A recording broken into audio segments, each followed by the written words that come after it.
La presentación mía recoge, junto con Patricia, recoge parte del material que nosotros ya entregamos a la Cámara de Diputados, a la Cámara de Senadores en el 2018-2019, actualiza algunos datos con un documento reciente sobre la situación y perspectiva de la jornada de trabajo en América Latina, que es un tema que también se está discutiendo en otros países. En el 2021 Colombia, por ejemplo, ya adoptó una reducción de la jornada de 48 a 42 horas.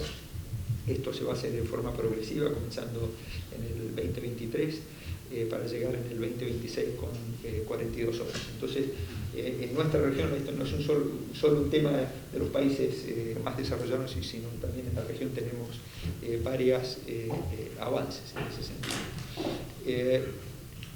Mi presentación, a ver, ahí se me trabó. Entonces, quizá me ayudas con la computadora.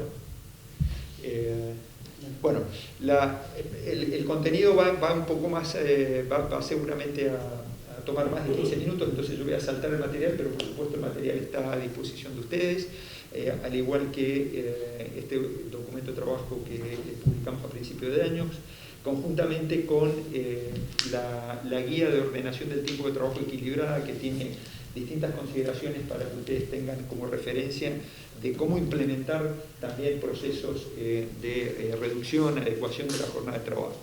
En términos de los antecedentes normativos, en la próxima,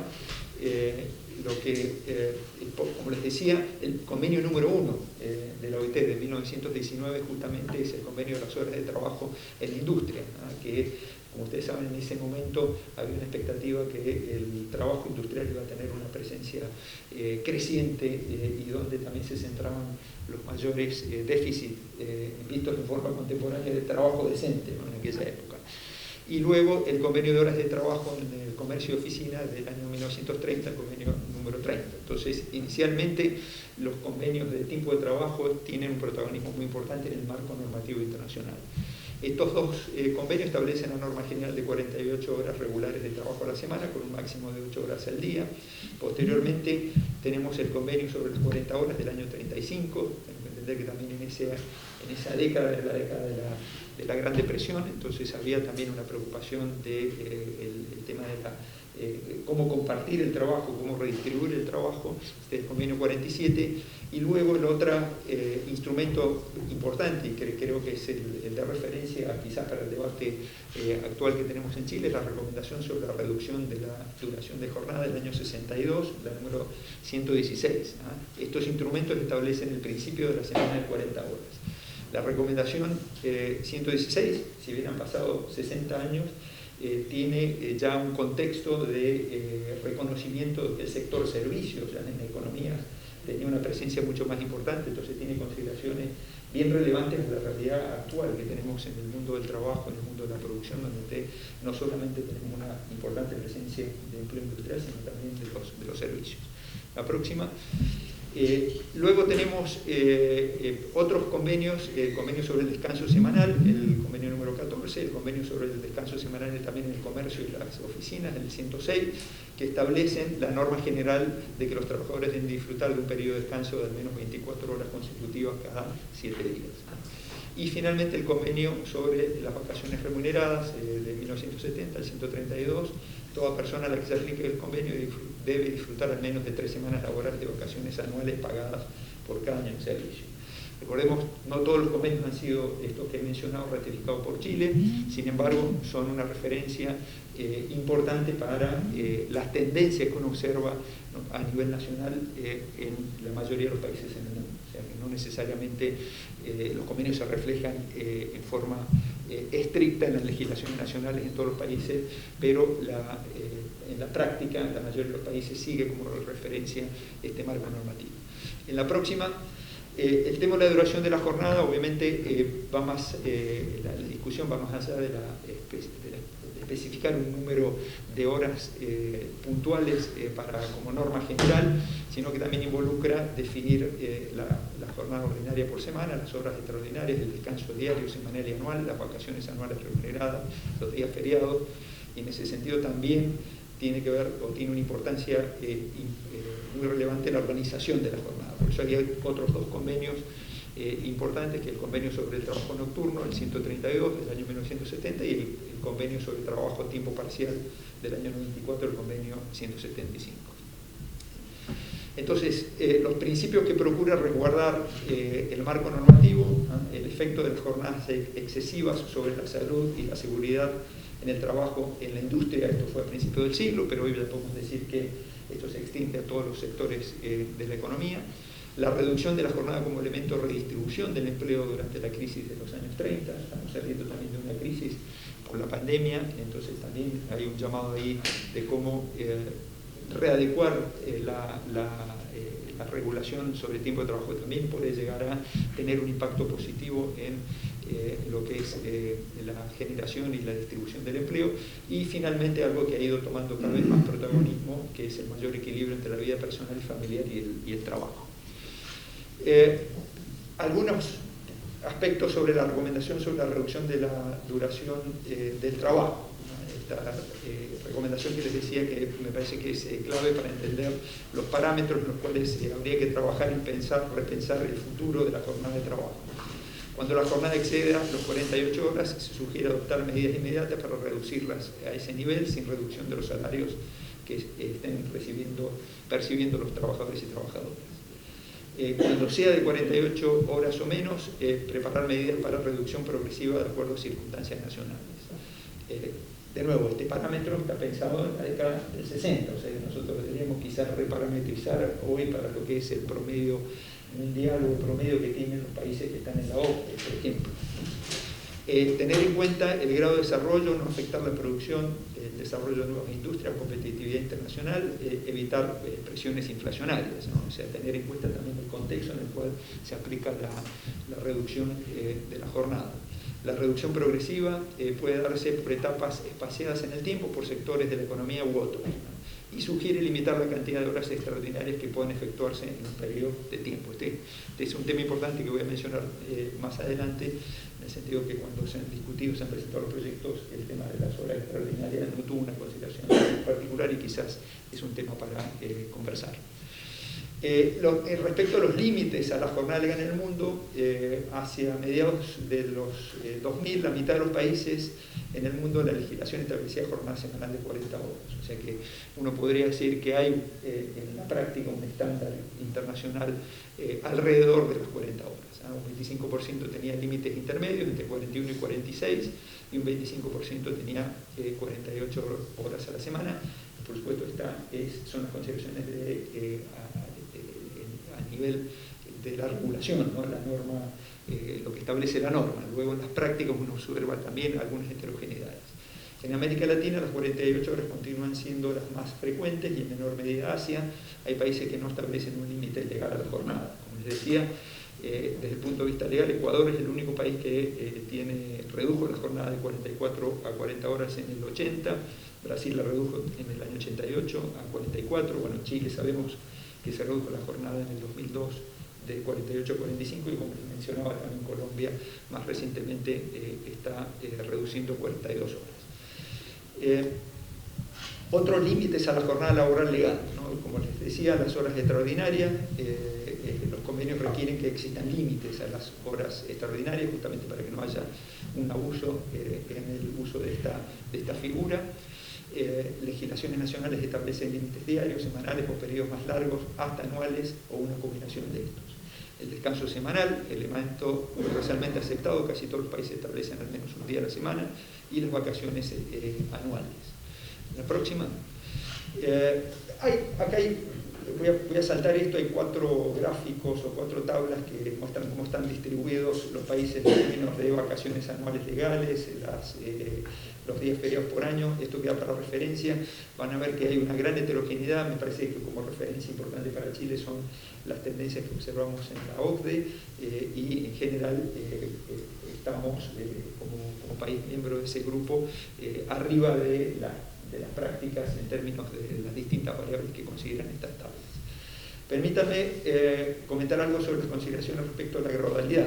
La recomendación 116 abre la posibilidad de aplicar reducción de jornada en etapas espaciadas en el tiempo. La gradualidad facilita la adaptación de las empresas a la nueva jornada, lo cual es positivo. respecto a la posibilidad de reducir 1 hora por año, podría generar algunas dificultades en la organización del trabajo en algunas industrias y empresas específicas. Esto obligaría a repensar su organización o podría llevar a un uso de horas extraordinarias para cubrir las horas reducidas. Entonces, en ese sentido se requiere o se sugiere siempre consultar con las organizaciones empresariales a nivel agregado de los sectores, pero también, por supuesto, la importancia de tener mecanismos de diálogo con los trabajadores para la adecuación, en el sentido que los procesos más exitosos y que han tenido menos o han abierto posibilidades a cierta conflictividad son aquellos que generan un espacio de acuerdo y diálogo entre trabajadores y empleadores. Respecto a la gradualidad, establecer gradualidad por tamaño de empresa podría eventualmente, y esto es un tema para analizar, generar un conflicto en relación al criterio de igualdad de trato. Por ejemplo, si empresas grandes tienen una reducción de jornada más rápida que empresas de menor tamaño, trabajadores con salario mínimo, por ejemplo, podrían tener diferentes horas legales de trabajo a igual salario. Bueno, es un tema para considerar respecto al sendero que se establece de reducción, y en ese sentido un sendero quizás que esté acordado a nivel general puede ir acompañado con otros instrumentos que promuevan también incentivos para que las grandes empresas o los sectores que tienen un margen más amplio para hacer la reducción de forma acelerada puedan tener esos incentivos para poder hacer una reducción más acelerada. Consideraciones sobre las horas extraordinarias. La recomendación 116 de la OIT sugiere limitar la cantidad de horas extraordinarias que se pueden realizar durante cierto periodo. Las horas extraordinarias no fueron limitadas cuando se redujo la jornada de 48 a 45 horas, ¿no? Cuando se hizo la experiencia o el cambio de la legislación en 2002. La pregunta es, ¿sería adecuado restringirla? ¿Cuál es la referencia? Y la directiva de la Unión Europea adopta una jornada máxima de 48 horas a la semana, incluyendo horas extraordinarias. Esto equivale a 8 horas extraordinarias por semana en países con 40 horas ordinarias, ¿no? Entonces, también pareciera que la directiva de la Unión Europea puede llegar a ser una referencia para poner sobre la mesa en la discusión. Consideraciones sobre jornada parcial. También hay que pensar el parámetro de cuando se tome una decisión respecto al sendero para reducir a las 40 horas. La jornada parcial actualmente en Chile es 2/3 de la jornada completa. Esto significa aproximadamente 26,6 horas a la semana. La pregunta es si sería conveniente también aplicar un redondeo a esa cifra, cómo se implementa la gradualidad a la jornada parcial, qué sucede con los contratos a tiempo parcial vigentes en la actualidad, que son 30 horas, pasarán a ser consideradas de jornada completa, ¿no? Son algunas preguntas para plantear en la discusión con los actores sociales. Las consideraciones sobre jornadas extraordinarias, ¿no? Es un tema importante, especialmente para algunas industrias donde hay faenas continuas y donde es más difícil establecer la regulación general. Previo a la pandemia, las estadísticas que habíamos conseguido de la Dirección del Trabajo es que había aproximadamente unas 21.000 resoluciones vigentes que comprendían unos 300.000 trabajadores en distintos sectores de actividad y tamaño que tenían jornadas extraordinarias.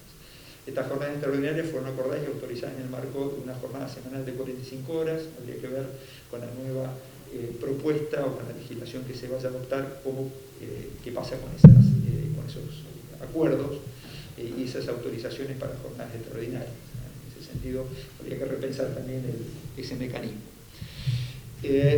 Consideraciones sobre la organización de la jornada.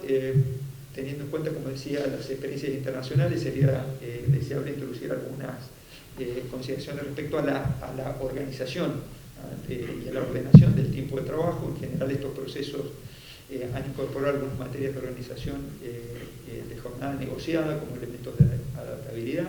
Por supuesto, ninguna experiencia internacional es aplicable directamente a la realidad de Chile, que tiene un modelo muy particular y muy específico de relaciones laborales, como ocurre en todos los países, y pareciera que es importante abrir un espacio de negociación sobre este tema con los actores sociales, especialmente en el marco de la negociación colectiva. Justamente el documento que es bastante reciente, 2019, de ordenación del tiempo de trabajo equilibrado, tiene varias consideraciones de cómo hacer o referencias y sugerencias a partir de la experiencia internacional de cómo tener mecanismos en la institucionalidad laboral, en los espacios de diálogo social, incluso una política pública que promueva esos espacios de negociación para poder acordar junto con sindicatos y con los gremios empresariales la adecuación de la jornada de trabajo.